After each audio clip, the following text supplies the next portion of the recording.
Oke, kembali lagi dengan Alemdom di sini. Kali ini Alemdom akan membagikan kembali alur cerita dari drama Korea yang berjudul Revenge of Others. Ternyata saat Oh Hyun meninggalkan sekolah, ada sepasang siswa yang melihatnya melompat pagar tembok. Mereka tidak mengenalinya karena dia memakai topeng. Chanmi yang melihat So Hyun sedang berdiri di gang tersebut membuatnya bingung dan bertanya-tanya sedang apa dia di sana. So Hyun yang panik pun beralasan kalau dia sedang dalam perjalanan untuk mengambil motornya karena dia baru saja selesai olahraga di taman sekolah. Chanmi pun percaya, namun dia curiga dengan sepatu So Hyun yang kotor terkena noda darah dari Jong Kyung tadi. Sadar dengan kecurigaan Chanmi, So Hyun pun bergegas pergi meninggalkannya. Keesokan harinya, Chanmi datang ke makam abu kakaknya, dan dia teringat dengan perkataan Somi kalau kakaknya orang jahat. Membuat Chanmi bingung dengan apa yang harus dia lakukan sekarang. Di ruang sebelahnya, ternyata So Hyun juga sedang mengunjungi makam abu seseorang yang bernama Somin sembari membawa bunga dan burger kesukaan orang itu. Ternyata orang itu adalah makam kakaknya yang meninggal 3 tahun yang lalu. Chanmi tidak sengaja melihat So Hyun, namun dia bersembunyi saat So Hyun menoleh. Chanmi pun melihat makam abu yang dikunjungi So Hyun saat dia sudah pergi. Namun ternyata So Hyun kembali lagi beralasan untuk mengambil burgernya. Chanmi yang terkejut pun takut karena dimarahi So Hyun. Namun ternyata So Hyun malah memberitahu Chanmi kalau itu makam kakaknya. Lalu Chanmi pun dengan ragu memberitahukan identitasnya dan hubungannya dengan Won Seok. Mereka pun duduk di halte bis. Soyeon tidak tahu kalau Won Seok juga dimakamkan di sana. Dan Chanmi meminta Soyeon untuk merahasiakan kalau Chanmi dan Won Seok saudara kembar. Soyeon pun mengajak Chanmi makan bapau, namun ternyata tokonya tutup. Mereka pun hanya bisa duduk kembali, lalu Soyeon menceritakan soal kakaknya. Ternyata kakaknya juga korban perundungan di sekolahnya. Dia pun lalu bunuh diri dengan melompat dari gedung apartemennya tepat saat ibunya pulang kerja, sehingga ibunya pun menyaksikan secara langsung saat kakaknya meninggal. Chanmi yang mendengar hal itu tidak bisa berkata apa-apa. Mereka pun pergi ke sekolah menggunakan bis, dan Sohyeon bertanya siapa nama asli Won Seok, dan Chanmi pun memberitahu kalau namanya Chan Kyu. Para siswa SMA Yongtan terkejut dengan keluarnya Jong Kyung dari sekolah. Mereka pun heboh meneriaki Jong Kyung dan bertepuk tangan karena senang akhirnya Jong Kyung keluar dari sekolah itu bahkan dengan menggunakan kursi roda. Teman Jong Kyung pun kesal karena orang yang memukul Jong Kyung menyuruhnya untuk berjalan perlahan agar semua orang tahu kalau dia sudah keluar. Sedangkan siswa lainnya menganggap kalau orang yang memukul Jong Kyung adalah seorang pahlawan. Dayon pun memberitahu kalau dia mendengar ada saksi yang melihat orang itu pergi namun dia memakai topeng. Para siswa pun lega karena pahlawan mereka tidak ketahuan identitasnya. Chanmi dan Soyeon yang baru saja tiba di sekolah pun bingung dengan apa yang terjadi di sana. Melihat Jong Kyung pergi menggunakan kursi roda, Soyeon pun khawatir kalau Jong Kyung mengenalinya pada malam itu. Namun ternyata dia pergi begitu saja melewatinya. Ji Young yang melihat Chanmi dan Soyeon datang terlambat bersama membuatnya kesal. Saat pelajaran olahraga, Ji Young menuduh Chanmi berpacaran dengan Soyeon. Namun Chanmi membantahnya kalau itu tidak mungkin, membuat Ji Young senang mendengarnya dan langsung menyemangati Soyeon yang sedang bermain basket. Saat melihat Osung, Chanmi teringat dengan perkataan Somi kalau Osung melibatkan kakaknya dalam menyelesaikan masalah dengan Somi. Tim Soyeon terus mendapat poin. Osung sebagai lawannya pun kesal, lalu dia bermain basket dengan kasar dan mendorong Soyeon sehingga kepala Soyeon terbentur dan pingsan. Itu membuat semua orang khawatir dan Soyeon pun dilarikan ke rumah sakit. Ji-yoon pun memarahi Osung dan mereka hampir terlibat perkelahian namun siswa lain mencegahnya. Soyeon pun sadar dan ternyata Ji-yoon yang menunggunya di rumah sakit. Lalu Soyeon mengajak Ji-yoon pergi makan untuk balas budi. Namun saat akan keluar, Ji-yoon tidak sengaja menabrak seseorang. Namun dengan kasar orang itu pergi begitu saja tanpa meminta maaf seperti dirinya. Ji-yoon hendak menegur orang itu, namun Soyeon menahannya karena sadar kalau orang itu adalah wanita si rambut putih yang sedang menyamar. Teman Sunha memperlihatkan video Jong Kyung kepadanya dan menjelaskan situasi di sekolahnya, membuat Sunha menangis karena terlalu senang melihat Jong Kyung akhirnya dikeluarkan dari sekolah. Namun dia penasaran siapa yang menyiksa Jong Kyung. Temannya itu pun hanya bisa memberitahunya kalau orang itu tidak diketahui identitasnya karena memakai topeng. Ayah Sunha pun ikut menangis bahagia melihat putrinya. Lalu dia melihat wanita si rambut putih dan mengucapkan terima kasih. Detektif Jin ditugaskan oleh atasannya yang bernama Gi Wang-do untuk menangkap pelaku penyerangan terhadap Jongkyung. Malamnya, Osung menemui Chanmi karena sebelumnya Chanmi meminta tolong kepada Jaebum agar dia bisa berbicara dengannya. Chanmi pun langsung menanyakan tentang Won Seok dan dia juga bercerita kalau sudah bertemu dengan Somi dan mengetahui masalah dengannya dan bertanya kenapa dia melibatkan Won Seok. Namun Osung terus mengalihkan pernyataan Chanmi dan dia hanya bisa menjawab kalau Won Seok orang yang baik, yang akrab dengannya dan suka membantu. Chanmi pun menjadi bingung seperti apa sosok Won Seok yang sebenarnya. Lalu Chanmi pun bertanya apakah Osung percaya kalau Won Seok bunuh diri. Namun Osung tidak menjawabnya dan pergi begitu saja dan tidak menyadari ponselnya tertinggal.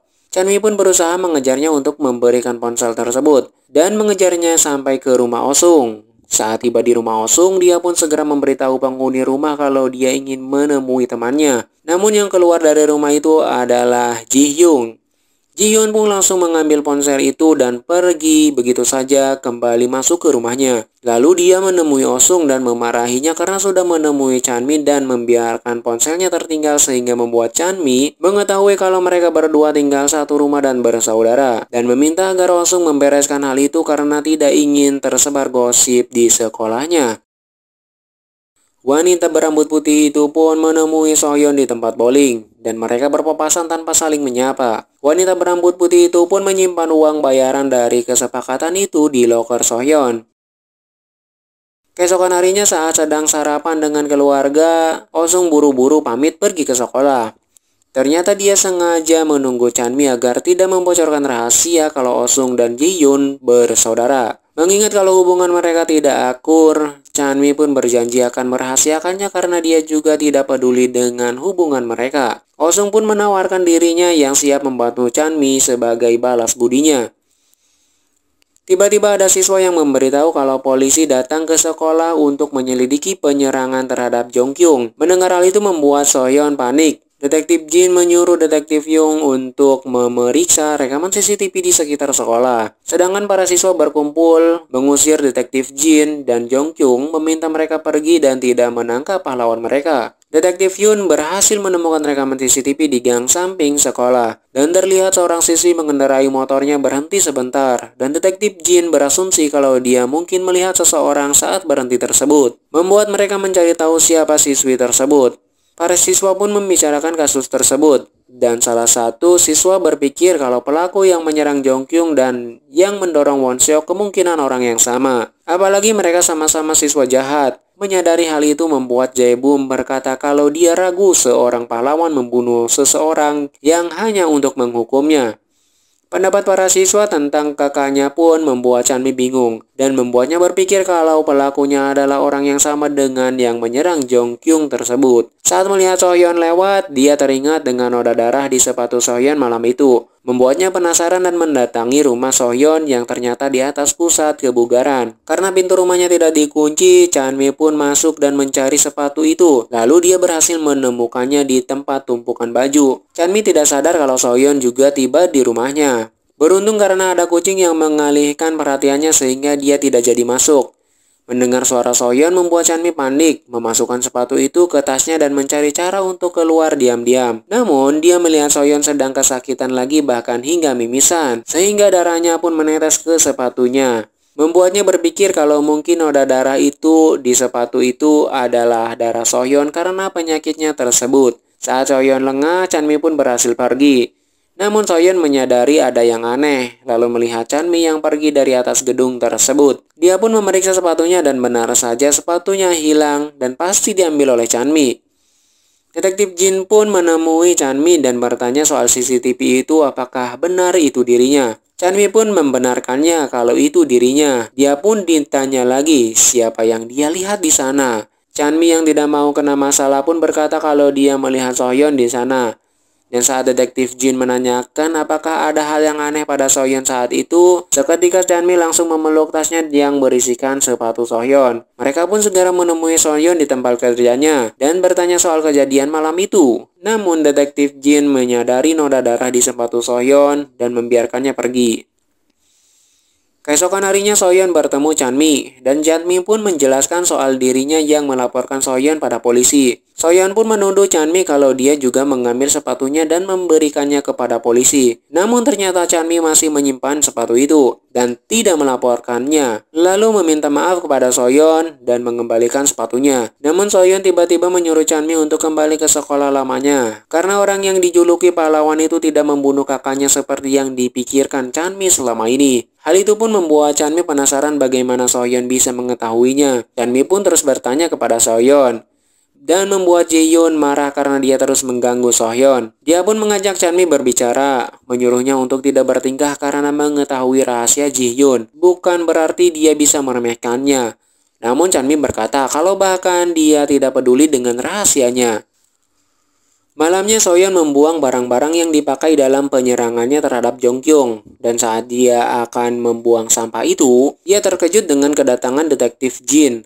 Namun dia bilang datang untuk bermain bowling. Lalu dia menyapa seseorang dengan panggilan sayang. Dan ternyata orang itu adalah dokternya Soyeon, membuat Soyeon bingung dan khawatir penyakitnya akan terbongkar.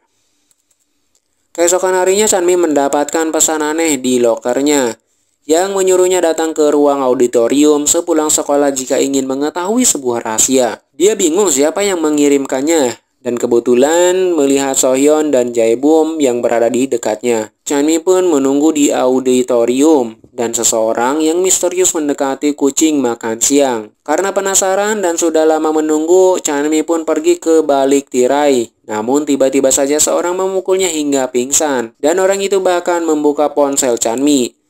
Chanmi pun sadar dan melihat Jaebum yang sudah menolongnya. Jaebum menjelaskan kepada Chanmi kalau saat itu dia sedang melihat klub bisbol latihan dan dia tidak sengaja melihat Chanmi masuk ke ruangan auditorium. Namun karena Chanmi tak kunjung keluar, Jaebum pun pergi memeriksa dan malah menemukan Chanmi dalam keadaan pingsan. Chanmi pun berterima kasih karena Jaebum adalah penyelamatnya.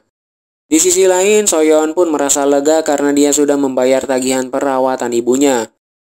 Keesokan harinya para siswa menatap aneh kepada Ji-hyun dan membicarakannya. Ji-hyun pun menyadari keanehan tersebut dan bertanya kepada teman-temannya. Lalu dia melihat sebuah foto editan wajahnya yang berpose dengan baju seksi, membuatnya marah dan mencari tahu siapa yang menyebarkannya. Di rumah sakit, Chanmi yang sudah sembuh ingin pergi ke sekolah. Dan dia juga akan membayar biaya rumah sakitnya. Namun Jaebum menahannya dan memberitahunya kalau sebenarnya itu adalah rumah sakit milik keluarganya. Jadi Chanmi tidak usah repot-repot membayar apapun.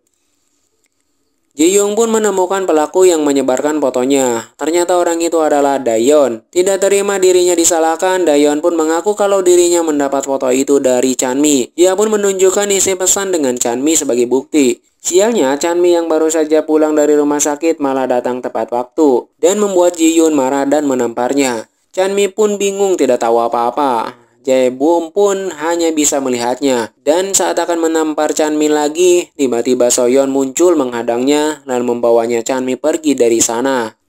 Oke, karena Chanmi tidak jadi ditampar, episode yang ketiga pun berakhir sampai di sini. Sampai jumpa di episode yang keempat mendatang. Tetap jaga kesehatan dan terima kasih.